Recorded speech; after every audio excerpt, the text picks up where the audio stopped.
the doctor market's just too small. There's only 500,000 doctors in the target market, and it won't work. And she said, I think it will if you're willing to give it a shot. Talk to them, see what you think, right? And once I found out what they were doing, I got really excited about the mission. Healthcare is a space that I think needs sort of Silicon Valley tech, needs us, needs everybody in this room really badly. And I got excited about that, and I said, I still don't think this is going to work, but I'll try it for 3 or 4 months, and I think I'm going to be looking for another job. So we'll give it a whirl, though. But lo and behold, Rebecca, smart lady that she is, was right. And we were able to apply the exact same methods in a much smaller and more targeted market. So all these different markets sort of have their own flavors, but at the end of the day, I'm a process engineer, manufacturing systems engineering master's, and I just keep applying the same process, tweaking the content, finding out what works and what doesn't, moving to the sweet spots, and so far it's working. So we all joke at Practice Fusion that there are 2 types of industries, the ones that have been disrupted by software and the ones that haven't yet. We did that in part because when we went into banking, everybody said it's impossible, like I said. And now we're like, well, none of them are impossible. It's just a matter of what's next. What's the next wave of disruption going to hit, right? And at this point, you get people, I mean, we've been through easily, I know just the one bubble and now a second good, strong crest, if you will. But there have been at least 4 or 5 rounds of disruption on a couple-year basis, rippling through different industries. Come on. Yeah. Oh. There's a lag, yeah. But that's all right. So at this point, you know, back when at NextCard, the first thing you did if you wanted to build an online company was you went out and you bought a cage, right?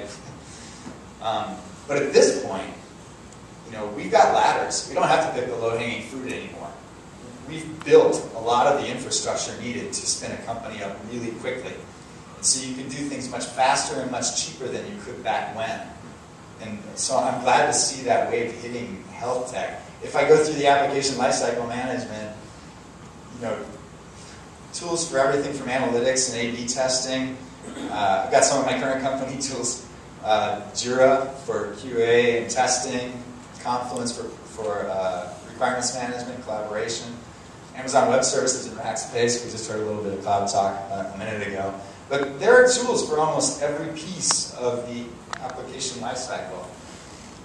And indeed, although it's not considered part of the application lifecycle, there are now tools for scalable distribution models as well.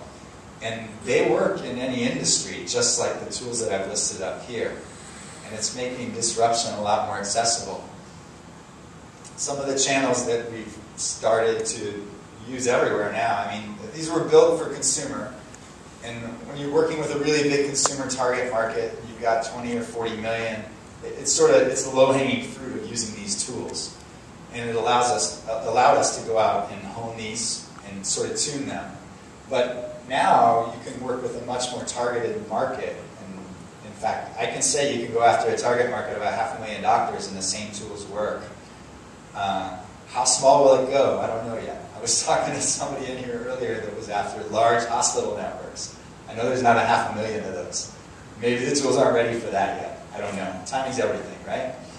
But if I walk through some of the channels, press has always been around. Communities, you know, 5 years ago, when Facebook was just starting out, there was really not much such thing. Well, it was like everybody thought that social spaces were the bar of the week. MySpace was around for a couple of years. Facebook was coming on. But regardless, there are communities, and I would include social in there, like Facebook, Twitter, but also professional communities that give you a critical concentration of people that you can target for any market. Refer a friend, whether that be getting somebody really turned on by your product so that they're word of mouth telling friends, or whether that be a literal refer a friend program like PayPal built way back when to sort of take care of their ramp. Search is the ultimate scalable tool, right? It was built to capture the long tail and it's still there. And you can target very particular markets in a very scalable way using search still for almost any industry. The email marketers are prolific. There's a ton of them out there. And again, they're still working with all of it.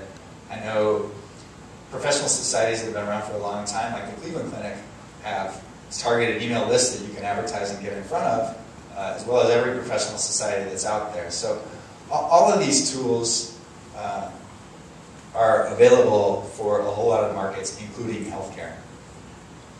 But I wanted to talk a little bit about some of the playbook, if you will, and how we looked at the playbook in healthcare space and how we applied it there.